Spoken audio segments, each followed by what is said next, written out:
প্রিয় শিক্ষার্থীরা, এখন আমরা 14 নম্বর অঙ্কটা করব। 14 নম্বর অঙ্কটাতে আমাদের বলছে এখানে যে বার্ষিক 10% মুনাফায় 3000 টাকা এবং 8% মুনাফায় 2000 টাকা বিনিয়োগ করলে মোট মূলধনের ওপর গড়ে শতকরা কত টাকা হারে মুনাফা পাওয়া যাবে।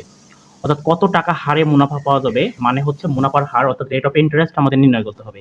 কিন্তু এখানে একটা জিনিস বলছে যে গড়ে গড়ে গড়ে কথাটার অর্থ হচ্ছে আমাদের এই যে মোট মূলধনের ওপর মোট মুনাফা কত, সেই মুনাফাটা বের করতে হবে, গড় মুনাফা বের করতে হবে। এবং আমাদের তো দুইটা মূলধন দেওয়াই আছে, তো দুইটা মূলধন যোগ করলেই আমরা মোট মূলধন পাবো।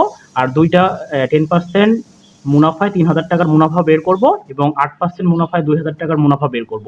মুনাফাগুলো গড় করব, মূলধনগুলো গড় করব, করে রেট অফ ইন্টারেস্ট আমরা নির্ণয় করব। তাহলে আমরা শুরু করি।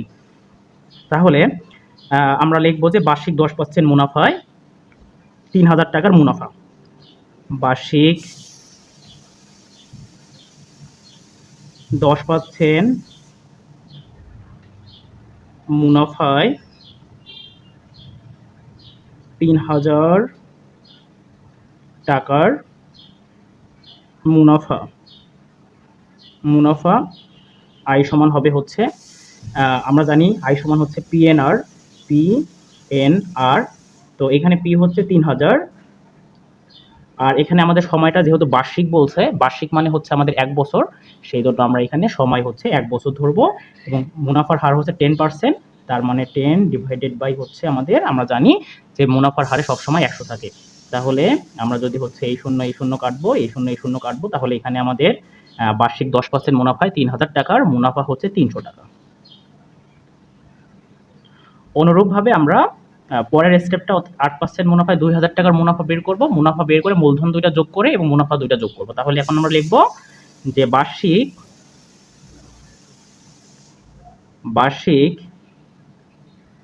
8% মুনাফায়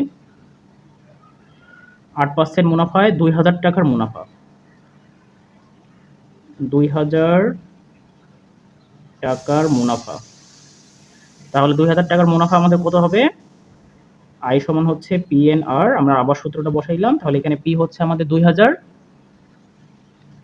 সময় যেহেতু আমাদের বার্ষিক বলছে তার মানে 1 বছর, আর রেট অফ ইন্টারেস্ট হচ্ছে 8 ডিভাইডেড বাই 100। তাহলে এটা যদি আমি কাটি তাহলে এই 2 শূন্য কাটবো, তাহলে 8 দোকানো হবে হচ্ছে 16, আর এই শূন্য বসবে। কত পাইলাম আমরা? দ্বিতীয় স্টেপে মুনাফা হচ্ছে 160 টাকা। ওকে, এখন আমাদের যে মোট মূলধন এবং মোট মুনাফা আমরা মোট করব, অর্থাৎ মূলধন হচ্ছে আমাদের 3000 যোগ 2000, তাহলে আমরা মোট মূলধন এখন আমরা বের করব, কারণ আমাদের মোট মূলধন এবং মোট মুনাফার উপরেই রেট অফ ইন্টারেস্টটা বের করতে বলছে। অতএব মোট মূলধন হবে 3000 যোগ 2000 টাকা সমান হবে 5000 টাকা, এবং মোট মুনাফা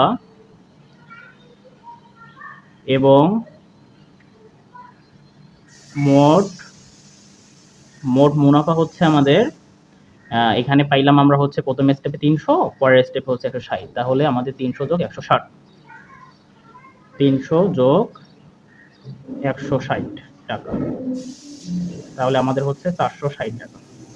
ওকে, তাহলে এখন আমরা হচ্ছে মোট মূলধন পেয়ে গেছি, মোট মুনাফা পেয়ে গেছি।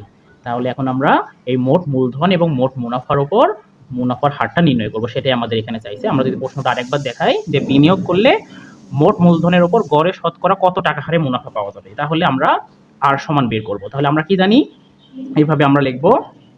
অতএব ডিরেক্ট যদি আমি মুনাফার হার আর সমান লিখি, তাহলে মুনাফার হার আর সমান আমরা জানি যে হচ্ছে আয় গুণন 100, যেহেতু পিএন আর এর মধ্যে আর চলে গেছে তাহলে পিএন এখানে আমাদের নিচে থাকবে।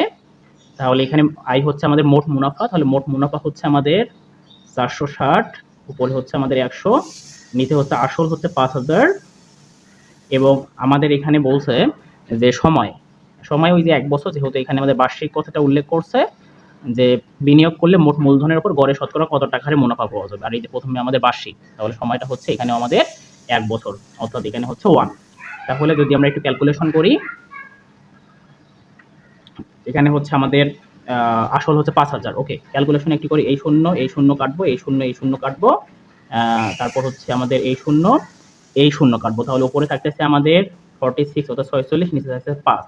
তাহলে আমরা যদি একটু ভাগ দেই তাহলে দেখা যাচ্ছে 5 নং 45। তাহলে এখানে আমাদের 46 থেকে 45 গেলে 1, এখানে যদি আমরা একটা দশমিক দিয়ে এখানে একটা শূন্য নেই, তাহলে হবে আমাদের হচ্ছে 5 দোকানো 10, তাহলে আমাদের 9.2%। তাহলে বার্ষিক মুনাফার হার হবে আমাদের 9.2% এবং এটাই হচ্ছে আমাদের অ্যান্সার। তো আশা করি আমরা বুঝতে পারছি। যদি এরকম আমাদের গড়ে কোনো মুনাফার হার বা যে কিছুই নির্ণয় করতে বলুক না কেন, আমরা এরকম করে যোগ করে মোট বের করে তার উপর নির্ণয় করব যেটা আমাদের বের করতে বলবে। শিক্ষার্থীরা, এখন আমরা 15 নম্বর অঙ্কটা করব। 15 নম্বর অঙ্কটাতে এখানে আমাদের বলছে রড্রিক গোমেজ 3 বছরের জন্য 10,000 টাকা এবং 4 বছরের জন্য 15,000 টাকা ব্যাংক থেকে ঋণ নিয়ে মোট 9,900 টাকা মুনাফা দেন। তাহলে এখানে আমাদের মোট মুনাফা দেওয়া আছে হচ্ছে 9,900 টাকা। ওকে, ভালো কথা।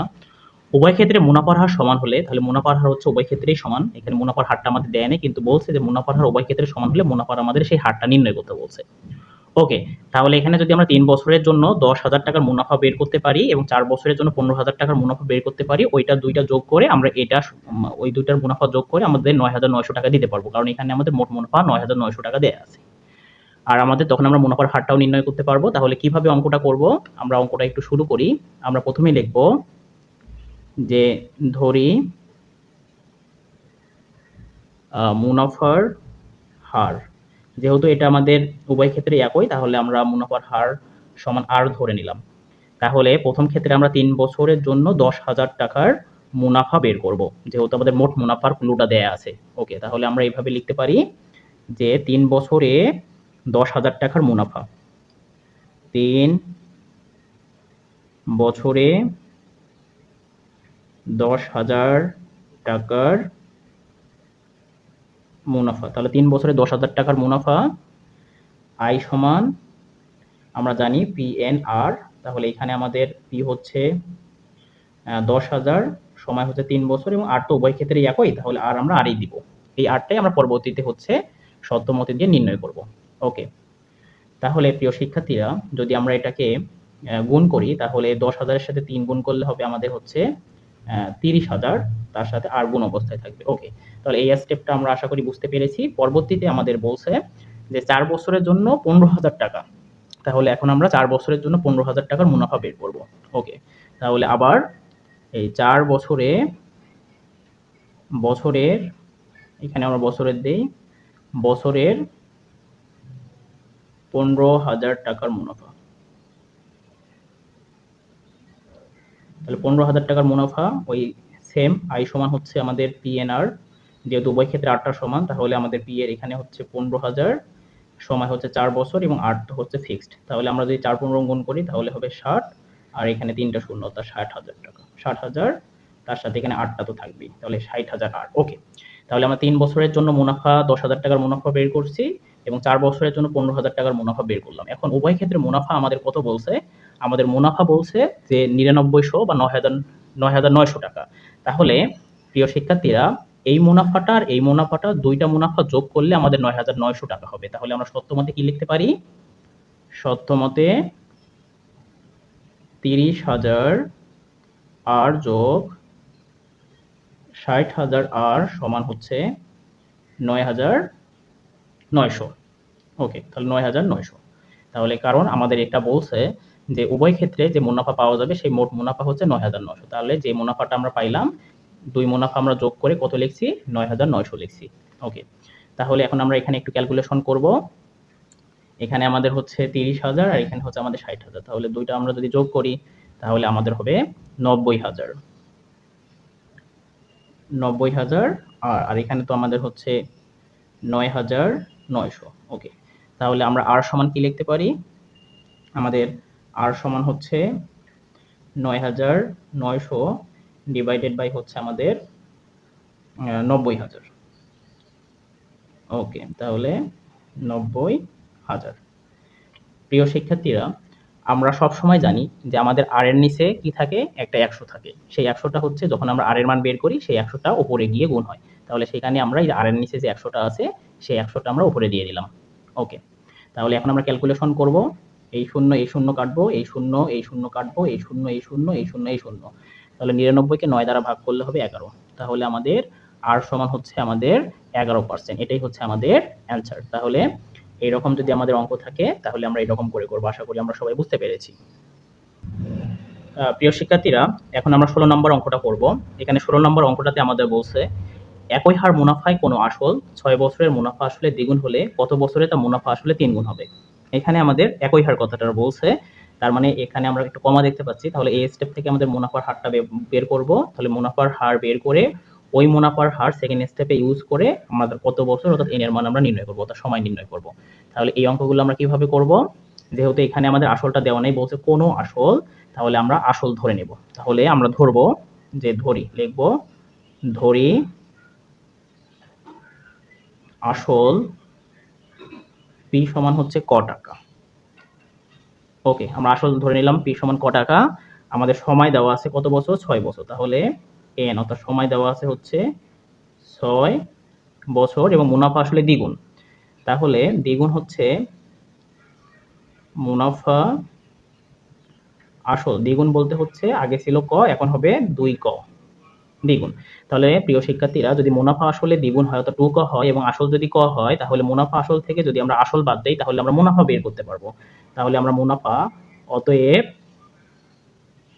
মুনাফা সমান আমরা লিখতে পারি 2 ক মাইনাস ক। তাহলে আমাদের মুনাফা সমান আমাদের বের হইল ক। তাহলে এই স্টেপ থেকে আমরা হচ্ছে 16 নম্বর অঙ্ক, এই স্টেপ থেকে আমরা মুনাফার হারটা বের করব এবং এই হারকে কাজে লাগিয়ে পরবর্তীতে আমরা সময় বের করব। ওকে, তাহলে এখানে আমরা দেব মুনাফার হার আর সমান হচ্ছে কত, অর্থাৎ আর সমান কত। তাহলে আমরা আর এর যে সূত্রটা জানি সেই সূত্রটা ডিরেক্ট অ্যাপ্লাই করব এখন, কারণ অনেকবারই লেখা হয়ে গেছে। তাহলে তাহলে সুতরাং আর সমান আমি একবারই লিখি।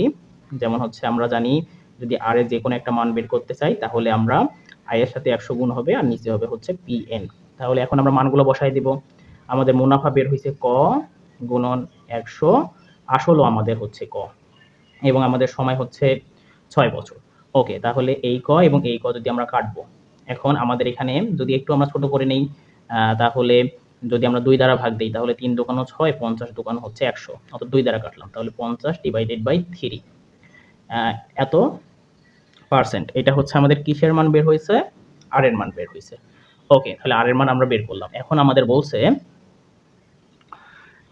আর এর মান বের করলাম, কত বছরে তা মুনাফা আসলে 3 গুণ হবে। ওই হার ব্যবহার করে তা কত বছরে মুনাফা আসলে কি হবে? 3 গুণ হবে। এখন মুনাফা আসল যদি আবার 3 গুণ হয় তাহলে এটা পরের স্টেপে আমাদের আবার লিখতে হবে। আবার আমাদের তো আমরা জানি আসল ক, তাহলে মুনাফা আসল এবার হচ্ছে আমাদের কয় গুণ হবে? 3 গুণ, তাহলে হবে 3 ক। তাহলে আসল ক, তাহলে এখান থেকে আমরা উপরে আসলও লিখতে পারি, যেহেতু এটা পরের স্টেপ করতেছি, যে আসল পি সমান হচ্ছে ক, যেহেতু মুনাফা আসল 3 গুণ হবে তার মানে হবে 3 ক।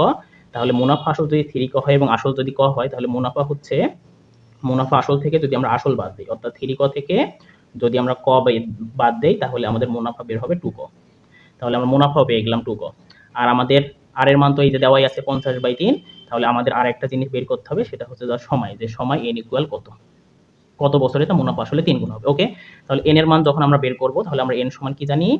i গুণন 100 ডিভাইডেড বাই, যেহেতু n এখানে চলে গেছে তাহলে আমাদের আর কি বাকি থাকলো? P R. তাহলে পি গুণন আর।